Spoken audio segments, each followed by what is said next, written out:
Afraid that the ship was in motion, Captain Gibson woke up from a wretched and inebriated sleep in his quarters. As they waited for paperwork, the English crew of Gibson's privateering mission, which had the support of the Spanish, had to endure 6 months at anchor.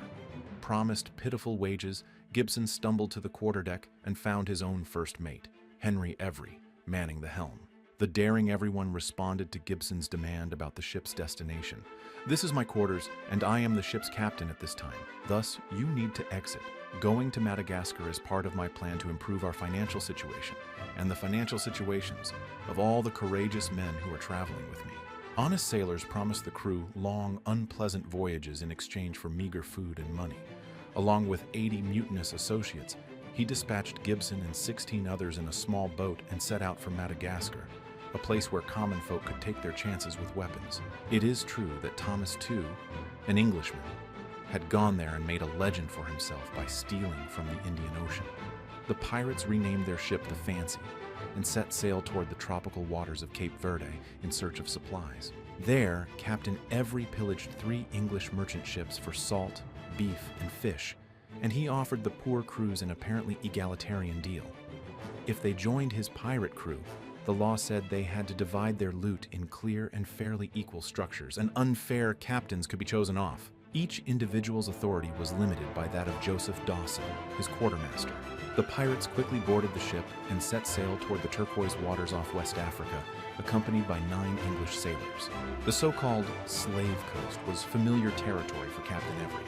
He had established a livelihood here after serving in the Royal Navy by buying slaves from African leaders, and he frequently stole from those slave dealers as well. As everyone tied the men and women below deck, they pleaded for compassion, leaving them to famine and self-pity. Months down the road, he would round up the survivors, sell them, and send them to spend out their days in misery on plantations in the West Indies. Every now and then, Henry returned to this coast under new guises. By hoisting the English flag in a verdant bay, he attracted a group of Guinean peasants who quickly paddled out to trade with him. The pirates seized their wealth, enslaved them, and put them in chains. The crew of the Fancy made it one of the swiftest ships in the Atlantic as they proceeded south, making stops to remove unnecessary decks. They pursued 2 Danish privateering ships with increased speed and unleashed a ferocious barrage of cannon fire. 40 pounds of money, chests of excellent textiles, ivory, firearms, and 50 huge barrels of brandy were among the spoils that the Danes gave up. 17 privateers joined the crew. At this point in her voyage, which had taken months, the Fancy encountered chilly winds that sailed her past pods of breaching whales and around the Cape of Good Hope. Finally, a distant and welcoming harbor was visible to the crew. Pirate dens, communities of seafaring robbers and murderers, formerly graced the shores of Madagascar. The soldiers were seen happily drinking the stolen brandy as they got their bearings on land. During their explorations of the clicking forests in the subsequent months, the team met local Malagasy people who exchanged cattle for firearms. The English East India Company guarded the seas, making it risky to venture too far from these coasts. Every year, its heavily armed ships brought tea, fabrics, and spices to England from the Mughal Empire in India, as well as from China, Indonesia, and Persia. The East India Company became a private commercial monopoly and a virtual nation-state, forcibly claiming foreign territory with its own mercenary army and fleet, while English aristocrats' petticoat pockets were loaded with exponential profits. The company acted as an agent for the King of England. If competitors or pirates posed a threat to the company's commerce, they would face consequences. Following Every's raid on a French pirate ship and the recruitment of 40 crew members, 3 company ships spotted the sought-after Fancy. They launched a pursuit, but the altered Fancy saves so hard now that she fears no one who follows her, according to their claim. Countless cries would erupt in India as this ship sailed into the Red Sea. A pilgrim flotilla was supposed to set sail from the mouth of the Red Sea on its way back from Mecca, carrying Islamic world concubines and treasures to India, whose aristocracy sported jewels and gold. Aurangzeb, the Mughal emperor, was the proud owner of the most magnificent and valuable ship in the procession, the Ganji Sawai, also known as the Gunsway. Each ship made it to the Somali port of Maid after circling the African peninsula. Pirates burned down the village after residents rejected their trade proposals.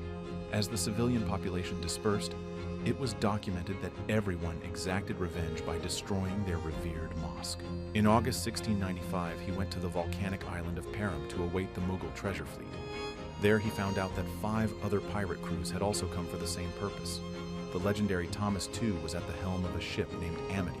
In a rowdy pirate meeting, the captains vowed to respect Henry Every as commander of their combined pirate fleet, 6 ships and more than 400 men.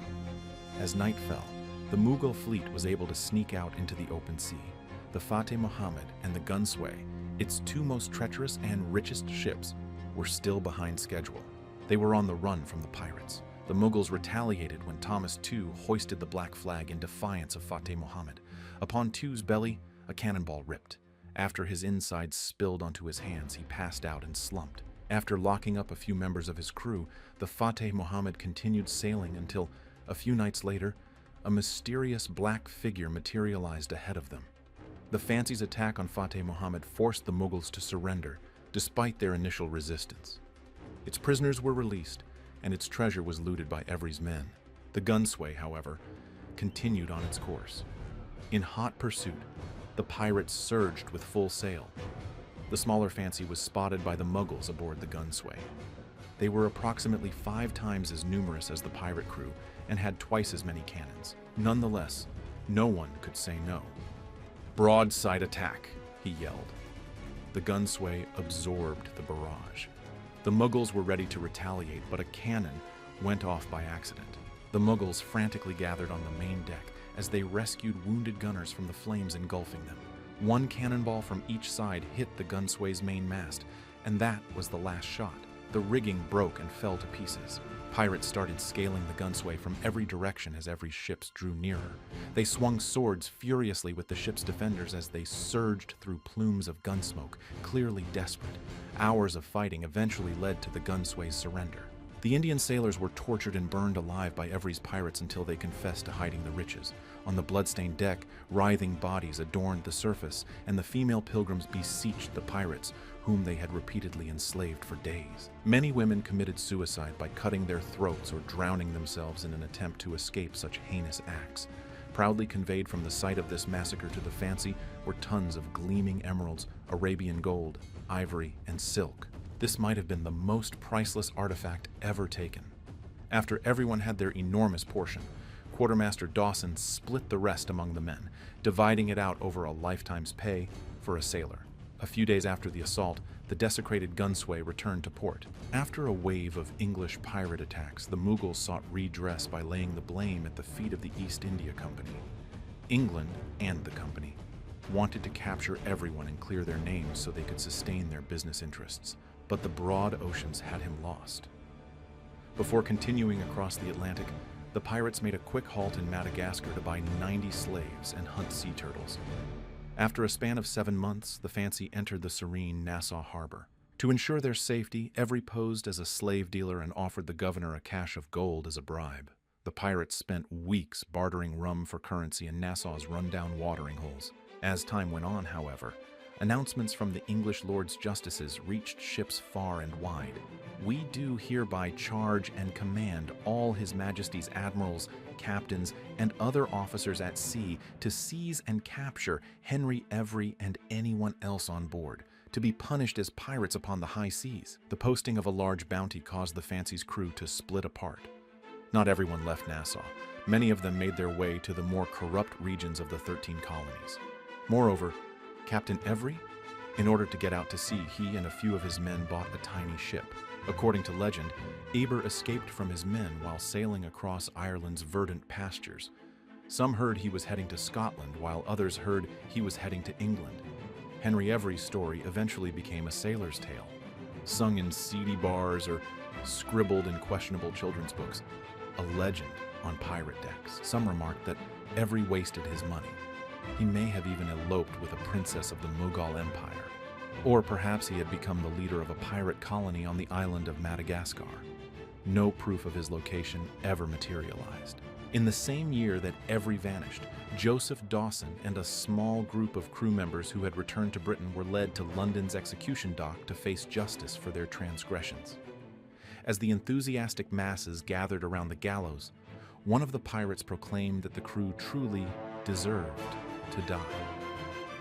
The inhuman treatment and merciless tortures inflicted on the poor Indians and their women still affect my soul.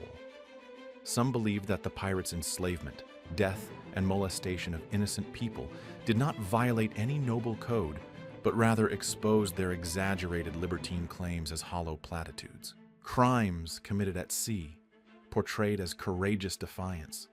Their necks dangled precariously as they hung together. The lifeless bodies were abandoned to rot on the dreary shoreline, swaying in the ebb and flow of the tide. And somewhere, in an obscure part of the globe, was Henry Every.